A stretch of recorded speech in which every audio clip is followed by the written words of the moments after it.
RSSന്റെ അഖില ഭാരതീയ പ്രതിനിധി സഭ സഹസർക്കാര്യവാഹ് ഡോക്ടർ मनमोहन वैद्य नागपुर മാധ്യമങ്ങളെ കാണുന്നു തത്സമയം. एक संघ की रचना में प्रांत संघचालक, प्रांत कार्यवाह, प्रांत प्रचारक, उनके सहायक ऐसी रचना है जिनको अखिल भारतीय कार्यकारी मंडल कहते हैं. ऐसे अखिल भारतीय कार्यकारी मंडल के मेंबर्स 435 हैं. फिर प्रत्येक ऐसे 45 प्रांत संघ दृष्टि से है.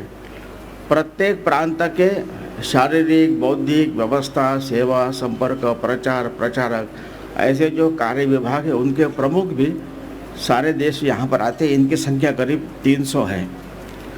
संघ के स्वयंसेवक समाज जीवन के विविध क्षेत्रों में जो राष्ट्र जागरण का कार्य करते हैं, ऐसे 35 से अधिक संगठन काम करते हैं. तो ऐसे संगठनों के भी कुछ कार्य करीब 300 कार्यकर्ता यहाँ अपेक्षित है. ऐसे कुल 1500 की संख्या होती है. वो सारे में जो विविध संगठनों में जो महिलाएं सक्रिय है, प्रमुख स्थान पर वहाँ काम कर रही, ऐसी करीब 44 महिलाएं भी इस बैठक में अपेक्षित है.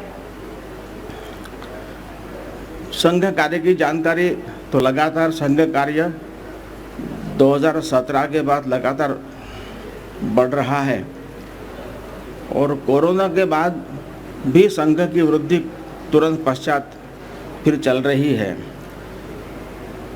संघ की रचना में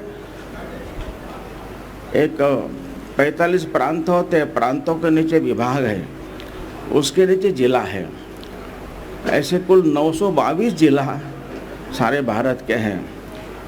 तो करीब 99% जिलों में संघ का कार्य है, जिनको हम तहसील या डेवलपमेंट ब्लॉक कहेंगे. ऐसे करीब 6597 6597 खंड है. इसमें भी करीब 90% खंडों तक प्रत्यक्ष संघ की शाखा है. तो संघ कार्य बढ़ रहा है, संघ का विस्तार भी बढ़ रहा है. इसलिए कुछ वर्षों से हमने उसके भी नीचे एक 12-15 गाँवों का समूह उसको मंडल नाम दिया है. ऐसे 58,981 मंडल है. अभी संघ का फोकस सभी मंडलों तक अपना कार्य पहुँचे इस पर है. अभी 47% ऐसे मंडलों में संघ कार्य पहुँचा है. बाकी शेष मंडलों में इस आने वाले 1.5 वर्ष में हम कार्य पहुँचाने का हमारा प्रयत्न रहेगा. दैनिक चलने वाली शाखाएं अभी 73,117 इतनी हैं. 73,177. इन शाखाओं में करीब 60% शाखाएं छात्रों की, विद्यार्थियों की है और कमाने वाले व्यवसायी स्वयंसेवक शाखा करीब 40% है. 40 साल से आयु के जो प्रौढ़ स्वयंसेवक है, ऐसे प्रौढ़ों की शाखाएं 11% है. यानी यूथ संघ कार्य में काफ़ी सक्रिय है. ये इस पर से ध्यान में आता है. शाखाओं की संख्या में भी लास्ट ईयर से करीब 4,466 शाखाएं बढ़ी है.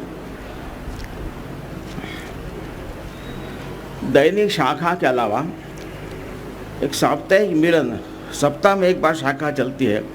ऐसे साप्ताहिक मिलन भी करीब 27,717 स्थानों पर साप्ताहिक मिलन चल रहे हैं. इन साप्ताहिक मिलन संख्या में भी लास्ट ईयर से 840 की वृद्धि हुई है. इस प्रकार के संघ कार्य का विस्तार हो रहा है.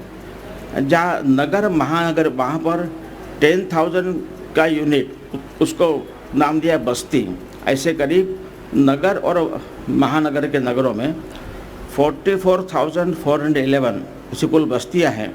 इसमें 52% बस्तियों में प्रत्यक्ष संघ की शाखा चलती है.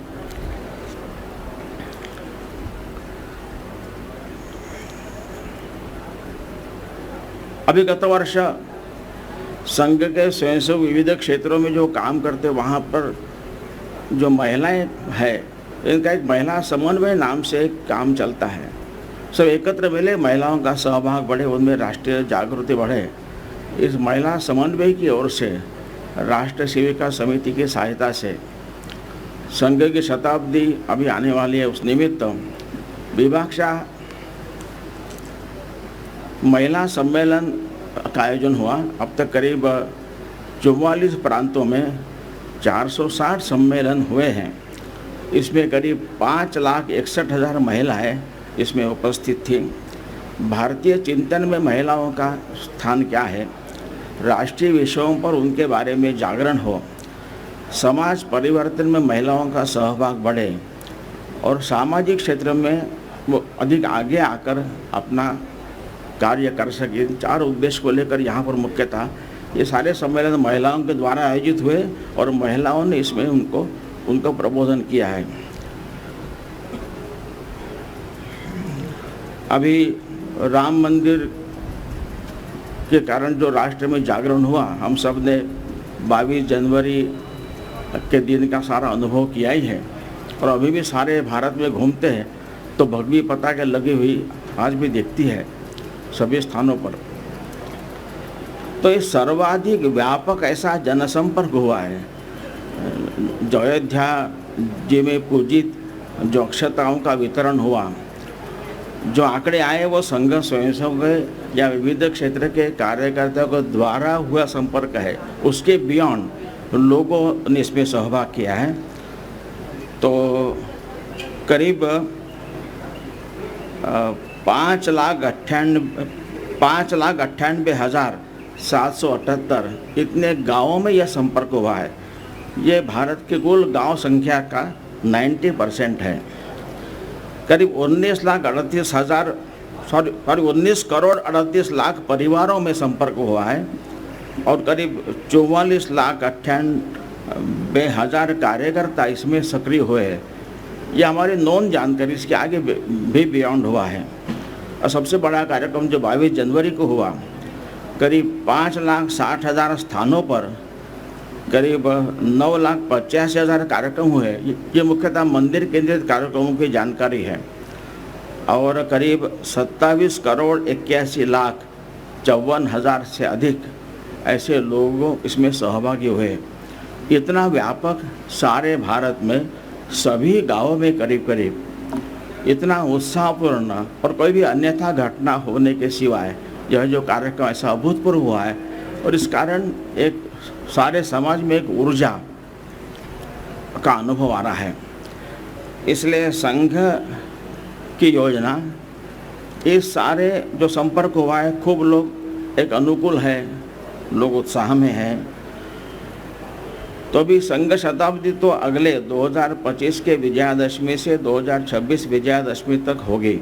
उसके पहले जो संघ का पहले दिन से डॉक्टर हेडगेवार जी का विचार था कि संघ समाज में एक संस्था संगठन नहीं है, संघ संपूर्ण समाज का संगठन है। इसलिए संघ ने अपनी शताब्दी अलग से मनाने का कोई कारण नहीं है। तो उसके पहले कार्य पूर्ण करने पर हमारा अधिक जोर रहेगा मुख्यतः। इसलिए अगली विजयादशमी के पहले, प्रत्येक शताब्दी वर्ष आरंभ होने के पहले संघ का विस्तार अधिकाधिक व्यापक हो, कार्य का दृढ़ीकरण हो, इस पर सबका बल रहेगा। और प्रत्येक संघ शताब्दी वर्ष से जो समाज परिवर्तन के कार्य में स्वयंसेवक लगना चाहिए, राष्ट्र की सर्वांगीण उन्नति करने के लिए स्वयंसेवक संघ में सक्रिय होता है, उनकी सक्रियता बढ़े। और जो 5 विषयों के बारे में आपको जानकारी मिली है, जो पंच परिवर्तन है, कुटुंब प्रबोधन, पर्यावरण रक्षा, सामाजिक समरसता,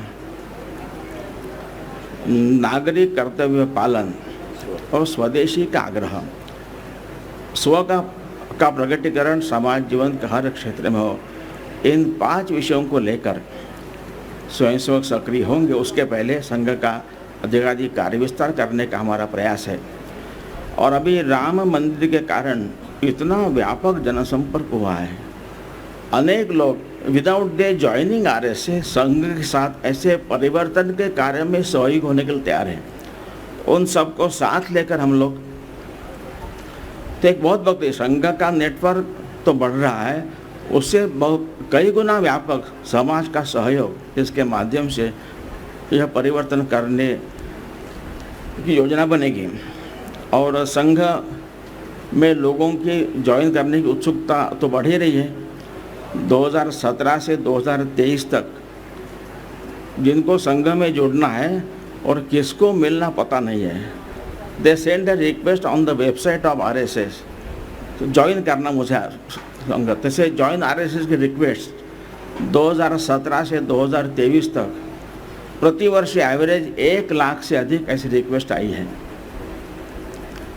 और विशेष अभी जनवरी फरवरी 2 महीनों में ये रिक्वेस्ट जो है डबल हुई है। लास्ट ईयर जनवरी फरवरी मिलाकर 13,168 ऐसी रिक्वेस्ट आई थी। 2024 के जनवरी फरवरी 2 महीनों में ये रिक्वेस्ट 27,362 ऐसी है। हो सकता है राम जी की कृपा से जो चला अपहीवल, इस कारण लोगों की उत्सुकता बढ़ी है। ये रिक्वेस्ट करने वालों में 70% ये 20 से 35 आयु के यूथ होते हैं। नागपुर के लोगों के लिए संघ शिक्षा वर्ग यहाँ हमेशा होता रहा है, उसकी जानकारी है। लेकिन अभी संघ के शिक्षा वर्गों के प्रकार में थोड़ा बदल हुआ है। जैसे हम लोगों को यहाँ हमेशा तृतीय वर्ष होगा और तृतीय वर्ष का समापन कार्यक्रम हम लोग कवर करने आते हैं। थोड़ा ये कंटेंट बदला है, थोड़ा नॉमेनक्लेचर बढ़ा है, चेंज हुआ है। जैसे पहले 7 दिन का प्राथमिक शिक्षा वर्ग, 20 डेज का प्रथम वर्ष, 20 डेज का द्वितीय वर्ष जो क्षेत्रशः होता था। രാഷ്ട്രീയ സ്വയംസേവക സംഘത്തിന്റെ വാർഷിക അഖില ഭാരതീയ പ്രതിനിധി സഭ ഇന്നും നാളെയും മറ്റന്നാളുമായി നാഗ്പൂരിലെ റേഷ്യൻ ബാഗിലെ സ്മൃതി ഭവൻ സമുച്ചയത്തിൽ നടക്കും. ഈ ഒരു യോഗത്തിൽ 2023-24 കാലയളവിൽ സംഘം ചെയ്തിട്ടുള്ള പ്രവർത്തനങ്ങൾ, ഒപ്പം തന്നെ സേവാകാര്യങ്ങളെക്കുറിച്ചുള്ള അവലോകനം നടക്കും. മാത്രമല്ല 2024-25 കാലയളവിൽ സംഘം നടത്താനിരിക്കുന്ന പദ്ധതികളെക്കുറിച്ചുള്ള വിശദമായ ചർച്ചയും നടക്കും. ഇതുമായി ബന്ധപ്പെട്ട സഹസർക്കാര്യവാഹ് ഡോക്ടർ മൻമോഹൻ വൈദ്യ നാഗ്പൂരിൽ മാധ്യമങ്ങളെ കാണുകയാണ്. മാത്രമല്ല അയോധ്യയിലെ രാമക്ഷേത്രം യാഥാർത്ഥ്യമായതുമായി ബന്ധപ്പെട്ട സമാജത്തിൽ വന്നിട്ടുള്ള മാറ്റങ്ങളെക്കുറിച്ചും അദ്ദേഹം എടുത്തു പറയുകയുണ്ടായി.